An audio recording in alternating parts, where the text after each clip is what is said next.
A ver, lanzo una pregunta para empezar. Una paradoja. ¿Cómo puede ser que los pensamientos más íntimos, casi secretos, de un emperador romano, escritos hace casi 2000 años en medio de un campo de batalla, se hayan convertido hoy en una especie de manual de supervivencia para deportistas de élite, para CEOs de Silicon Valley y, bueno, para cualquiera que intente no perder la cabeza en el siglo XXI?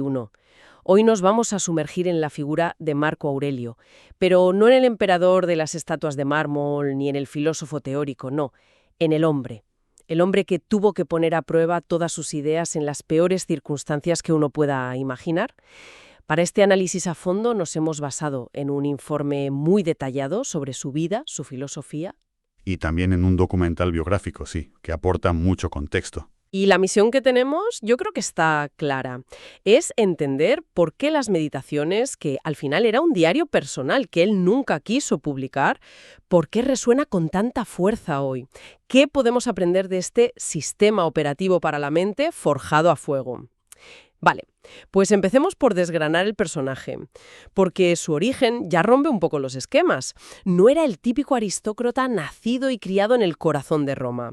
Las fuentes nos dicen que su familia venía de Hispania. De Ucubi, sí, la actual Espejo, en Córdoba. Y, ojo, que esto no es un dato anecdótico, ¿eh? Es importantísimo. Nos está diciendo que el centro de poder del imperio ya se estaba moviendo. Ya no era un club exclusivo de las familias romanas de toda la vida. Para nada. De hecho, sus predecesores, Trajano y Adriano, también tenían raíces en la Bética. Marco Aurelio forma parte de esa nueva aristocracia, digamos, provincial. Una élite que, quizá por eso mismo, por venir de fuera, tenía otra perspectiva del mundo. Y tuvo una infancia complicada, marcada por la ausencia. Su padre murió cuando él era un niño, con solo 3 años. Sí, se crió con su madre, Domicia Lucila, y su abuelo paterno, que era un político con una influencia enorme en Roma. Me parece increíble que, décadas más tarde, en sus meditaciones, él recordara a su madre no por su estatus o su riqueza, sino por haberle enseñado a vivir con dignidad, pero sin ostentación. Es que su carácter, por lo visto, era excepcional desde muy pequeño, tanto que el propio emperador Adriano, que no tenía hijos, se fijó en él. Fíjate que lo apodó Verissimus. El más veraz, ¿no? Justo. Es como un juego de palabras con su apellido, Vero, pero ya apuntaba a esa honestidad intelectual casi brutal que le definiría toda su vida. Adriano vio algo en él, claro, y se aseguró de que tuviera la mejor educación metiéndolo de lleno en los círculos de poder. Y es curioso que un joven en su posición, que podía estudiar cualquier corriente filosófica, se decantara por el estoicismo, que en esa época podía verse como algo, no sé, muy austero, casi severo. ¿Quién le abrió los ojos a su potencial práctico? A que no era solo teoría. Esa es la pregunta del millón. Tuvo muchísimos tutores, los mejores de su tiempo, pero hubo dos que le cambiaron la vida. El primero, Apolonio de Calcedonia, que le metió en la cabeza una idea que era radical. Le dijo, la filosofía no es algo que se estudia, es un arte de vivir. O sea, no es para debatir en salones, es para el día a día. ¿Ah, sí? Un político también estoico. Un personaje fascinante. Rústico le enseñó a ser implacable consigo mismo, a analizar sus propios defectos sin buscar excusas. Y un día, Rústico le hizo el que Marco Aurelio diría que fue el mayor regalo de su vida. Le prestó sus notas personales, sus manuscritos con las enseñanzas de Epicteto. Y ahí todo cambia, claro. Epicteto, el esclavo que se convirtió en un gigante del estoicismo. Para un futuro emperador, leer las palabras de un esclavo que hablaba sobre la libertad interior debió de ser una conmoción, ¿no? Una revelación total. Imagínatelo. Un joven rodeado de lujo, de poder, de corrupción, y de repente lee a un hombre que desde la miseria más absoluta había descubierto que la única libertad que importa es la de tu mente. Epicteto le dio un mapa. Le enseñó la clave. Diferenciar lo que puedes controlar, que son tus pensamientos y tus acciones, de lo que no puedes controlar, que es, bueno, todo lo demás. A partir de ese momento, el estoicismo dejó de ser una filosofía para él. Se convirtió en su sistema operativo. Así que tenemos a este hombre, inmerso en la filosofía, preparándose para gobernar en paz bajo la tutela de su padre adoptivo, Antonino Pío, y de repente la realidad le explota en la cara. El trono no fue lo que le habían prometido, ¿verdad? Para nada. Fue justo lo contrario. El reinado de Antonino Pío fue, digamos, la calma que precede a la tormenta perfecta. En el 161, Marco Aurelio llega al poder y, en un acto que ya dice mucho de él, insiste en compartirlo. Con su hermano adoptivo, Lucio Vero. Sí, crea la primera diarquía de Roma, una decisión que antepone el bien del Estado a su propio ego. Pero es que casi al día siguiente de llegar al trono, se desata el infierno. Primero, la guerra en Oriente. Una guerra a gran escala, contra el Imperio Parto, el gran rival de Roma. Marco, que no tenía experiencia militar, se queda en Roma gestionando el imperio, y envía a Lucio Vero y a un general brillante, Avidio Casio. Y ganan. Ganan de forma aplastante. Sí, una victoria total. Vuelven a Roma como héroes. Pero en los barcos, con los soldados, traen algo más que el botín. Algo invisible y letal. La peste antonina. Uf, Probablemente un brote de viruela o sarampión, para el que la población no tenía ninguna inmunidad. Fue una catástrofe. a nivel demográfico, económico. A todos los niveles. Las estimaciones son brutales. Hablan de entre 5 y 10 millones de muertos, una de cada 4 o 5 personas del imperio. Las legiones quedaron diezmadas, el comercio se paralizó, el pánico era total. Y ahí es donde se ve al estoico en acción. Totalmente. Mientras muchos aristócratas huían de Roma, él se quedó. Vendió patrimonio imperial para financiar la crisis, y se le veía en las calles organizando los entierros masivos. Dando ejemplo. Es que vaya trela. Tienes una guerra, una pandemia que está matando a millones. Parece que ya no puede ir a peor. Pues fue a peor. No me digas. Mientras el imperio estaba de rodillas, las fronteras del norte, en el Danubio, colapsaron. Una coalición de tribus germánicas, los marcomanos, los cuados, cruzaron el río en masa. Una invasión en toda regla. Masiva. Llegaron tan lejos que alcanzaron el norte de Italia. Sembraron un pánico que no se veía en Roma desde hacía siglos. Y el filósofo, el hombre de letras, tuvo que ponerse la coraza y convertirse en general. Pasó casi la última década de su vida en el frente. Y es ahí, en ese contexto de frío, de enfermedad, de guerra constante. Ahí es donde escribe las meditaciones. Es que eso lo cambia todo. No son las reflexiones de un intelectual en su palacio. No, para nada. Son notas de trinchera. Era su mecanismo para no volverse loco, para no dejarse llevar por el miedo, por la ira, por la desesperación. Se escribía notas a sí mismo para recordarse sus principios. Hay una cita del libro segundo que a mí me parece demoledora. Dice, ¿qué puede entonces guiarle?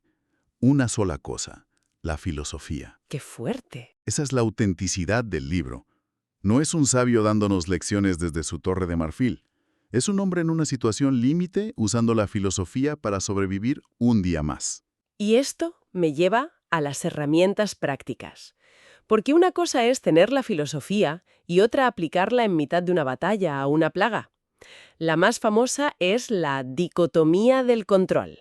Es que es el pilar de todo. La idea parece simple, pero es de una profundidad increíble. En cualquier situación, hay cosas que dependen de ti y cosas que no. Punto. Casi todo nuestro sufrimiento, la ansiedad, la frustración, viene de intentar controlar lo incontrolable. Que la gente piense bien de ti, la economía, tu salud. O que el enemigo no te ataque por el flanco. Justo, el estoico, ¿qué hace? Redirige el 100% de su energía a lo que sí controla. Sus juicios, sus intenciones y sus acciones. No puedes controlar si va a llover, pero sí puedes controlar si coges un paraguas y, sobre todo, tu actitud ante la lluvia. Aplicar esto de forma sistemática es revolucionario. Hay otra herramienta que, tengo que admitir, cuando la leí por primera vez me pareció, contraintuitiva, casi masoquista. La idea de empezar el día pensando en todo lo que puede salir mal. Háblame de la premeditatio malorum. Sí, suena fatal, ¿verdad? Visualización negativa. Pero es una de las técnicas más potentes. El objetivo no es ser un pesimista, sino hacer una especie de simulacro mental. Como un entrenamiento. Exacto. Al imaginarte los peores escenarios, voy a perder este cliente, esta presentación va a ser un desastre, me van a cancelar el vuelo, les quita su poder. Ya no te pillan por sorpresa. Estás mentalmente preparado. Es una vacuna contra el pánico. El ejemplo que pone él es buenísimo. Dice algo como, hoy me encontraré con gente entrometida, ingrata, arrogante. No lo dice con cinismo. No, no, para nada. Es realismo puro. Él sabe que es inevitable que se va a encontrar con esa gente. Al anticiparlo, ya no reacciona con ira o sorpresa. Simplemente piensa: ah, mira, aquí está uno de esos en los que pensaba esta mañana. Esperado. Siguiente. Te da un poder sobre tus propias reacciones que es inmenso. Y luego está una que me parece hasta poética, la vista desde arriba. Es un ejercicio brutal para reducir el ego y la ansiedad a la mínima expresión. Consiste en visualizarte a ti y a tus problemas desde una perspectiva cada vez más amplia. ¿Te ves en tu habitación? ¿Luego desde arriba de tu edificio, de tu ciudad? Y sigues subiendo. Ves tu país, el continente, el planeta Tierra como una canica azul en la oscuridad. Ujú. El sistema solar, la galaxia. Justo. Y desde esa perspectiva cósmica, esa discusión que tuviste ayer, esa preocupación por un email, ¿qué importancia real tiene? Ninguna. Se disuelve. Te ayuda a poner las cosas en su verdadera dimensión y a no ahogarte en un vaso de agua. Es que escuchándote es imposible no pensar en la psicología moderna. La idea de que no son los eventos, sino nuestros juicios sobre los eventos, lo que nos perturba. Eso es la base de la terapia cognitivo-conductual, la TCC. Es que lo es, literalmente. Aaron Beck, el padre de la TCC, reconoció abiertamente su deuda con los estoicos. El estoicismo es el abuelo de la TCC. Y lo alucinante es que ahora la neurociencia está validando estas prácticas milenarias. Hay estudios como los del programa SMART, que es un entrenamiento basado en el estoicismo, que demuestran con datos cómo funciona. Ah, sí. Sí. Muestran aumentos del 27% en satisfacción vital y reducciones del 23% en emociones negativas. O sea que no es autoayuda barata, es tecnología mental probada. Y los ecos de esto los vemos por todas partes, sobre todo en entornos de altísima presión, como el deporte de élite. Totalmente. El lema "Do your job", haz tu trabajo, de Bill Belichick, el entrenador de la NFL, eso es la dicotomía del control en estado puro. Olvídate del marcador, de los árbitros. De la prensa, de todo. Tú solo haz tu trabajo, lo único que controlas. O esa reflexión que se hizo viral de Giannis Antetokounmpo, la estrella de la NBA, Ah, sí, la recuerdo. que dijo algo como: cuando te enfocas en el pasado, es tu ego. Cuando te enfocas en el futuro, es tu orgullo.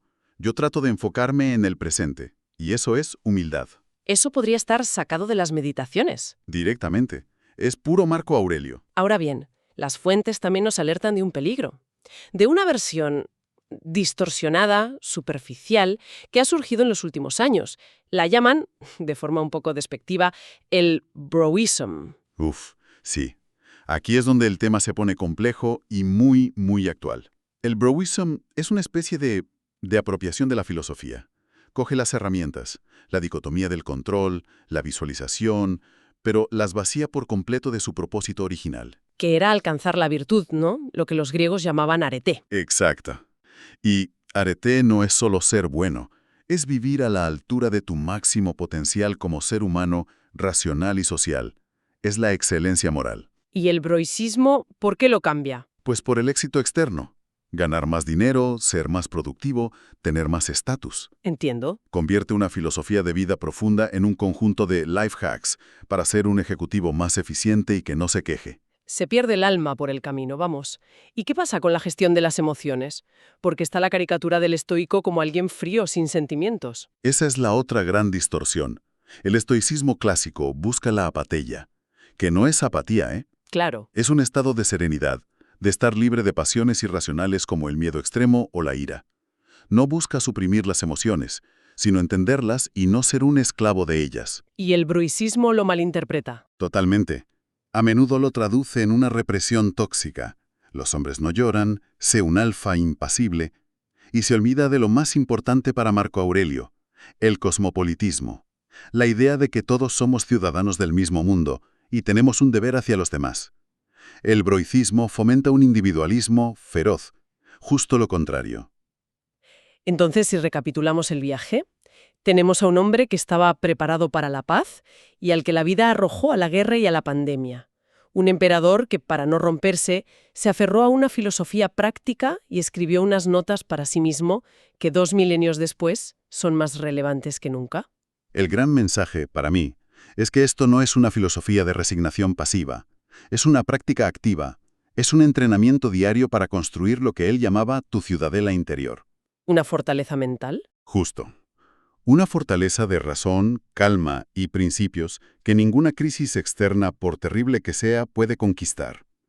Su frase más famosa lo resume todo, ¿no? La felicidad de tu vida depende de la calidad de tus pensamientos. El poder está dentro. Para terminar, como siempre hacemos, nos gusta dejar un pensamiento final.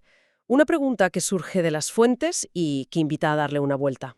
A ver, Marco Aurelio, el hombre que nos enseñó a aplicar la razón a cada aspecto de la vida, el campeón del juicio sereno. Este hombre hizo algo que rompió con la tradición más exitosa del siglo anterior. En lugar de adoptar al hombre más capaz para sucederle, nombró a su propio hijo, Cómodo. Cuyo reinado fue un desastre absoluto. Un desastre. Se considera el fin de la Pax Romana, un nido de tiranía y caos.